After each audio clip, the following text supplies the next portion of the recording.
We're back in our beautiful Builder Source kitchen with Chef John Haas and Fred Schaller, the general manager of Bravo Cucina Italiana, one of my favorite restaurants.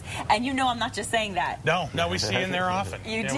We love having you come in. Well, my frequent diner card is almost at the it's almost at the final punch. Yeah. I'm excited.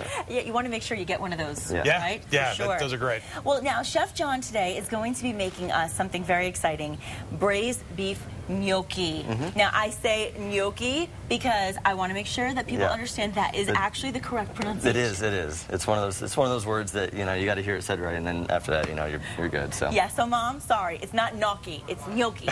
Okay, so I had to get that out of the way. Let's talk a little bit about what we're going to be making with the gnocchi today. Okay, excellent. Well, what we do is we've got a little bit of braised beef, and then we're gonna saute that with some onions, a little bit of gnocchi, and we're gonna add some red wine, a little Barbera d'Asti, and some of the stock that we use when we actually make the beef, and we're gonna reduce that down, and it'll make kind of a nice, warm, comfy, kind of winter meal. It's great for those cold days. And then also we're going to do a little flatbread here, which is nice for a little lighter spring weather, great for entertaining. So I'm excited about that because and you were talking about now with happy hours and patio seating and people coming in, this to me is like the ideal thing to order. Yeah, it's great with any of our wine, and it's real light, and the other thing is after you see it, $2.95. I mean, that's a great bargain for this dish. A lot of flavor for the money. That is incredible. The other thing that a lot of people don't know is the lavash bread, which is actually this. It's a Middle Eastern unleavened bread. It's very much like a tortilla almost. But the thing about it is that you can buy them at Trader Joe's, and a lot of people don't necessarily know that. But it's really easy to work with. It's something really quick. It's great for entertaining. You can cook them off ahead of time, which we did to save a little bit of time. Okay. But really, all we do is we just start out. We brush it with a little bit of oil and top with a little salt and pepper. You can put a little cheese on it if you want. Then you bake those until they get brown. Maybe 5 minutes in the oven, 400 degrees. And then after that, you can just go ahead and start building your flatbread. Saves you a lot of time. So, if you have guests coming over, you can start it and then finish it later. Great idea. It's a great appetizer. It's a great hors d'oeuvre. It's also actually if you just want to have a light meal.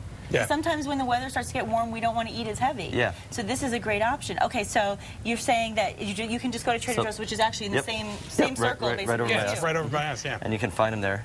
And like I said, they're great to work with. Okay. So we'll get over here and we'll start building this one. Let's get some. Yeah, you gonna help us with this? I'll help you. Yes, I would we'll love get your to. hands dirty a little bit. Because this is something that people can do at home, which is great, and it's a nice, easy alternative. It's very simple, and you can put whatever ingredients on it. The one today we're going to be using some balsamic caramelized onions, some roasted portobello mushrooms, but you could put whatever you want. Okay. Now I'll start this off just so we can get, because one of the I think the most important parts of this, in doing a flatbread, is just making sure that we get the cheese around all the edges here. So that's kind of the big left untouched. Yeah, it's not like a pizza crust where you want the crust's going to come up around the side and you want to get brown. Okay. If you leave the edge exposed, what you're going to do is you're going to burn the crust. The inside's going to be great, but you're going to have to cut off a lot of it to get it. Good tip.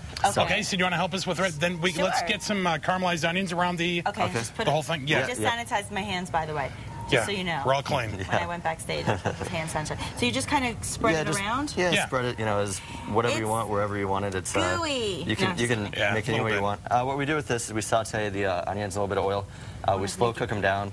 And then towards the end, we add a little bit of balsamic vinegar. It's going to add a little bit of bite to the sweetness of the onions. So we're going to put the onions on there. That's good. To me, caramelized onions are the best. They are. They have They're great so sweetness, a great bit of earthiness. And with the roasted portobellos, it's going to have a little more earthiness to it. Okay, good. All right. Is that even enough? That looks great. You're doing better than me. It doesn't have to be perfect. I don't think I have enough on the left side. We're going to cut it with a little, we'll kind of exit and then cross it. So when you get it, it'll be distributed. All right, yeah. So we'll put a little portobello on there. Oh, okay. Nice. So we just, these are just roasted with a little bit of oil, whatever herbs you like. You can put rosemary, you can put garlic, you can put basil, you pick whatever you like. You just spread that throughout it. Okay. And then the next step we're going to do is we're just going to kind of shake a little bit of the gorgonzola cheese on there. Okay. The gorgonzola is going to melt down. That's great. It's going to give another dimension of flavor along with the portobellos and the onions. Shake it on? Yeah. And you can, I would imagine, you can kind of cater this when you're making it at home. You can use the ingredients that you're the most interested in. You can just use ones that you have at home. And leave off the ones you don't. Yeah. Ooh, hello. Slippery hands. You're good. My hands are slippery from the onions. Okay. So next thing, we'll sprinkle a little bit of rosemary on there. Yeah. Just do just a little touch around. Yeah, rosemary's a pretty strong herb, so just a little bit. Is that enough? You can go a touch more. Rosemary's great. And the rosemary actually goes really good with the gorgonzola here. That's where you're really going to notice it. It's a really nice smell to it, too. Yeah. And then we'll just top with a little bit of salt and pepper, and we'll be ready to go. Can't go wrong with that. No. I want to do it like a chef does it, like this. Yeah, do the high. And then kind of throw it at the end, you know, whatever works out. Yeah, throw it over your shoulder. There we go. All right. So That's great. You did excellent on that. Well, thank you. Now, what's this over here? Better than I make, I think. We'll finish that. It's just that's the garnish? That's the pretty stuff. So we're going to pop that in the oven. 375. It'll take about 4 minutes. Okay. 4 to 5 minutes with all the ingredients. Fabulous. Next thing we're going to move on to is the beef gnocchi. Yes, I'm excited about that. So we'll start out with our butter. Going to wipe down my hands. We got 2 tablespoons of butter in here. And, you know, butter's going to add flavor. That's the big thing. I know a lot of people, it's pretty taboo. But it's one of those things on this dish. You kind of just got to get away from your your conviction of eating healthy. Yeah. It's okay. Sometimes you just have to go a little crazy. Exactly. And really, when you're making gnocchi, you have to have you have to add all the flavor. And you know, you can buy gnocchi in the stores. You can make it at home if you want. The major thing with gnocchi is you're looking for, it's like the 3-2-1 ratio. You're doing 3 pounds of potatoes, 2 cups of flour, 1 egg. And that's the most important thing. Yes. After that, it's going to be the cooking process. But you can find recipes online all over for gnocchi. Oh, yeah. It's a lot easier than people believe, than they actually think it is. It's probably fun, and it's fun to make, too, because you roll it. It's basically like potato rolls. It's like pasta rolling up potatoes. Like little potato dumplings, much like a dumpling. And I know a lot of people aren't familiar with it, but once you make it a few times, it's amazing how quickly it's going to go for you. That's great, but you guys make it fantastic at the restaurant, so it's not that difficult to drive over to Bravo. It's true. That's what I would do. So what we're going to do is we added our gnocchi in here. Okay. The gnocchi we cooked ahead of time, and then we cooled down. The big, with cooling it down ahead of time, you can get a little bit of sear on the gnocchi. If it's hot coming out of the water, it's going to kind of crumble a little bit more. Right. Because traditionally gnocchi should be pretty tender.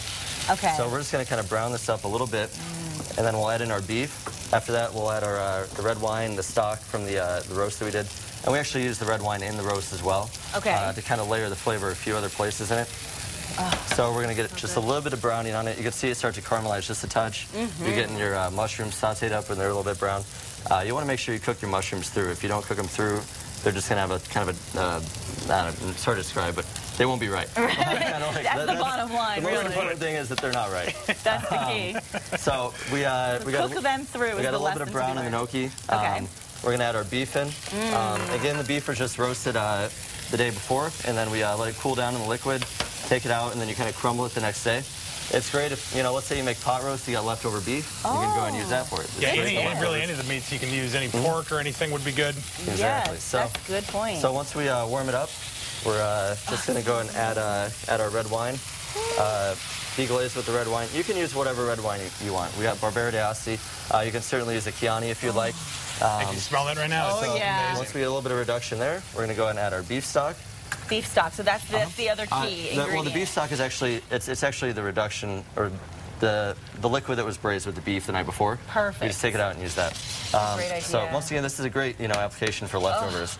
This smell is, I'm sorry, this is the most intoxicating. I know I'm in the kitchen a lot and I always say, oh, it smells good, but this is unbelievable. This is just good old, comfy Italian food. Meat and potatoes, like Italian meat and potatoes. Yeah, and you know what I love is that when you eat any kind of a pasta dish, you're always thinking, well, I kind of need that protein because I'm just eating all these carbs, especially with gnocchi because it's pasta and potato. Certainly. And potato too. So with this, you're getting that protein with the meat too. And I want to mention that when you come into Bravo, of course, it is located in ABQ Uptown. That's 2220 Louisiana Boulevard. That's north of I-40.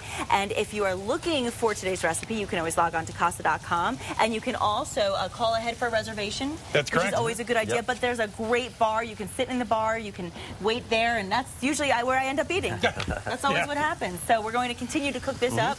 All right. And then when we come back from the break, we're going to eat it. So before we go, tell everybody real quickly what the next step would be. We just add a little bit of fresh chopped thyme.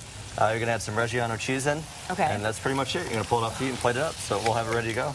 Oh, we are so excited. And again, you can log on for this recipe at Casa.com. We'll be right back. I'm salivating, literally.